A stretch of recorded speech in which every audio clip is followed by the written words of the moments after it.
Irán confirma haber capturado un barco vinculado a Israel en la zona marítima ubicada entre el estrecho de Hormuz y el Golfo de Omán, horas después de que Joe Biden amenazara a Teherán si ataca el territorio israelí, a pesar de que la represalia anunciada por Irán sería en respuesta al mortal ataque contra su consulado en Siria el 1 de abril.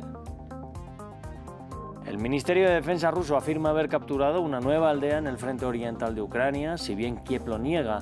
Pese a ello, el jefe del ejército ucraniano reconoció que la situación en este frente es crítica para sus tropas ante la aceleración de los avances rusos. Un mes después de la renuncia de Ariel Henry, Haití instaura un consejo de transición que debe conducir al país a elecciones antes del 7 de febrero de 2026. El cierre del puerto y el aeropuerto por la violencia armada llevan al límite la crisis humanitaria. Bienvenidos a un nuevo informativo de France 24, yo soy Rodrigo Sedano y es un placer estar con ustedes. Abrimos el informativo en Medio Oriente. Este sábado Irán anunció la incautación de un barco vinculado a Israel cerca del estrecho de Hormuz, entre Irán y Emiratos Árabes Unidos, en medio de preocupaciones por posibles represalias de Irán en contra de Israel. Esto después del ataque israelí contra militares iraníes en Damasco el 1 de abril. Anteriormente, este sábado, Israel advirtió a Irán que sufriría las consecuencias de una escalada en la región. Este video difundido en redes sociales supuestamente muestra guardias revolucionarios iraníes incautando un buque portacontenedores que estaría vinculado a Israel en el estrecho de Hormuz. Según la agencia de noticias iraní IRNA, el buque MCS Aries está gestionado por una filial de la empresa Zodiac, propiedad de un rico empresario israelí. El video es anónimo y no ha sido autenticado. Sin embargo, ilustra la escalada de tensiones entre Israel e Irán. Justo después del anuncio de la incautación del barco, el tono ha vuelto a subir un nivel entre Tel Aviv y Teherán. Irán sufrirá las consecuencias de su decisión de intensificar la situación. Israel se encuentra en estado de alerta. Hemos fortalecido nuestra capacidad para proteger a Israel contra futuras agresiones iraníes. También estamos listos para tomar represalias. Este incidente ocurre en un clima de crecientes tensiones desde el inicio de la guerra en Gaza. El 1 de abril, un ataque al consulado iraní en Damasco dejó varios muertos, incluidos 2 altos comandantes de los guardianes revolucionarios. Irán acusa a Israel y promete tomar represalias.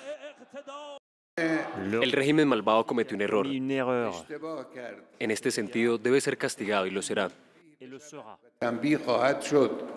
Amenazas que Israel y su aliado estadounidense se toman muy en serio. El viernes, Joe Biden aconsejó a Teherán que no llevara a cabo sus amenazas. Y un día después, tropas estadounidenses están en el camino a Medio Oriente. Seguimos en la Cisjordania ocupada. El ejército de Israel confirmó haber hallado el cuerpo del adolescente de 14 años israelí desaparecido el viernes.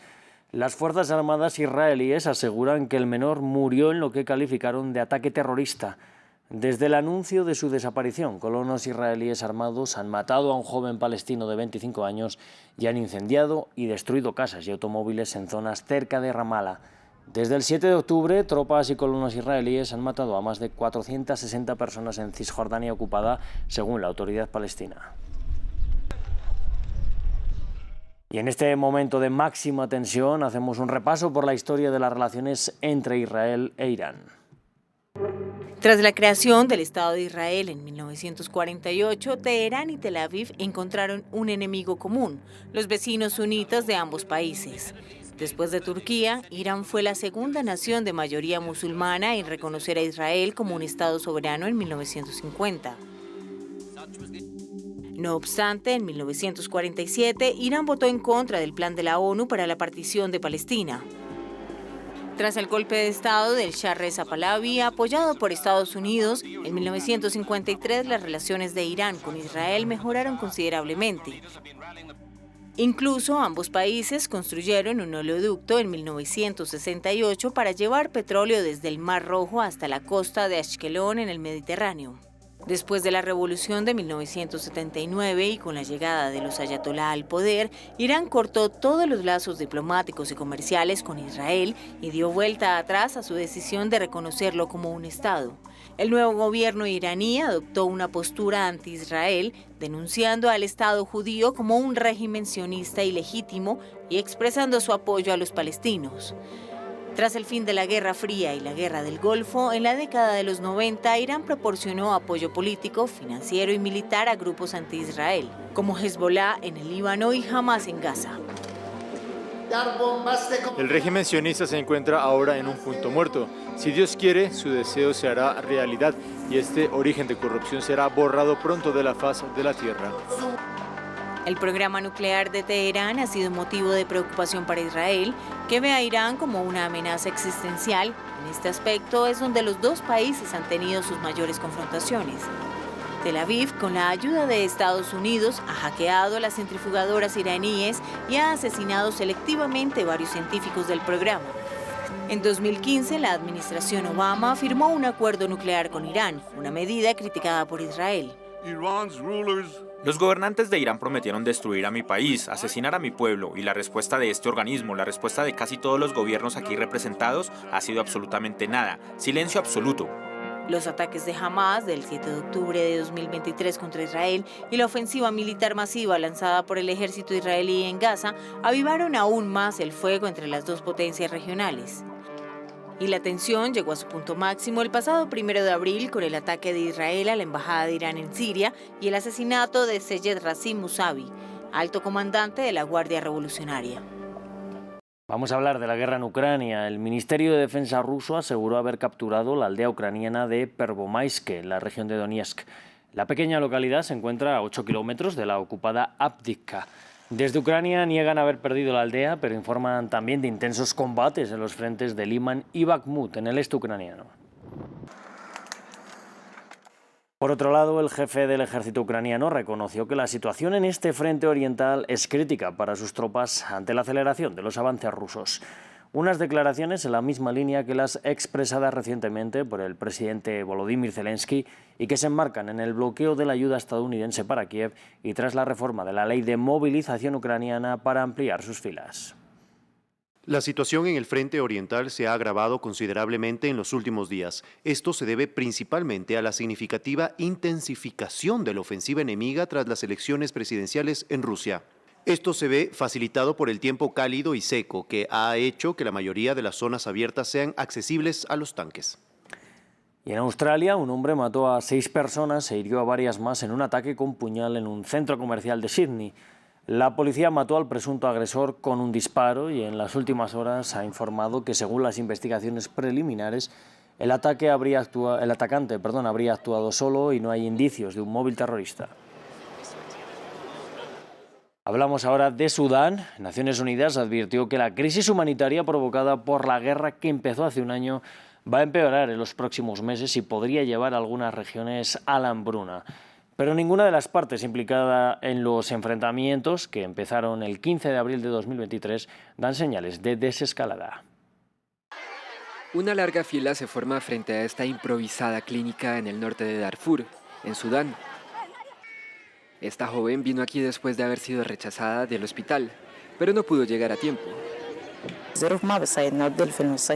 No podía permitirme llevar a mis hijos al hospital y en la farmacia me pedían demasiado dinero. Mi primer hijo murió en el camino de regreso a casa y mi segundo hijo falleció 6 días después.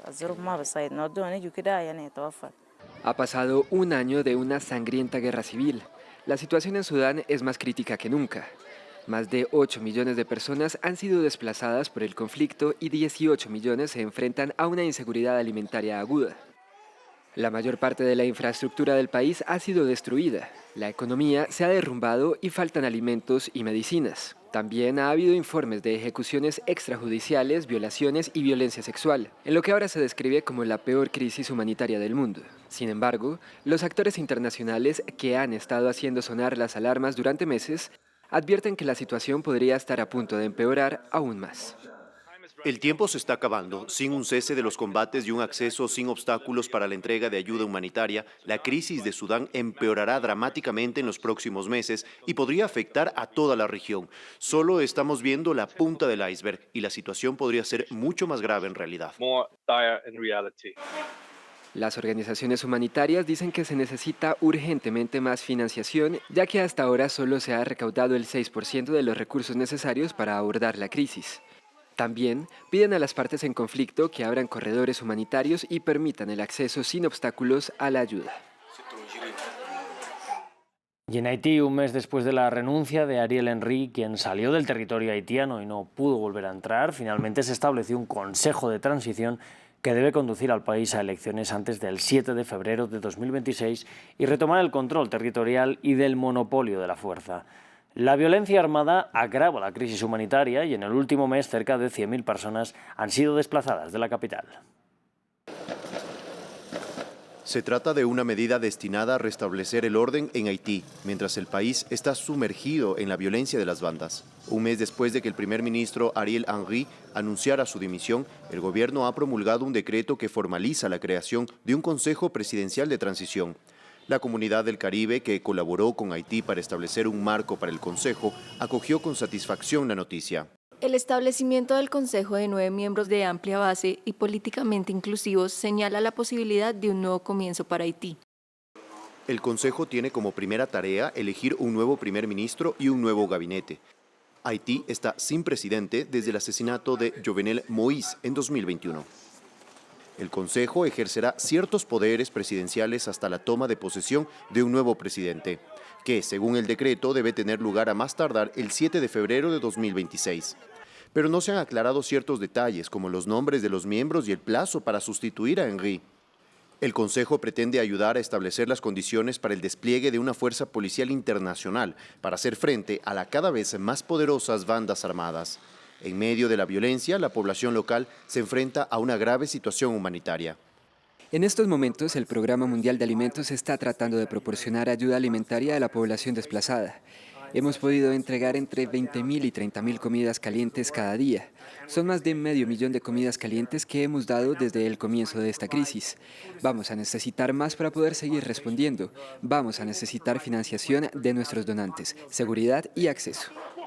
A medida que las bandas estrechan el cerco sobre la capital, Puerto Príncipe, cerca de 95.000 personas han huido de la zona en el último mes.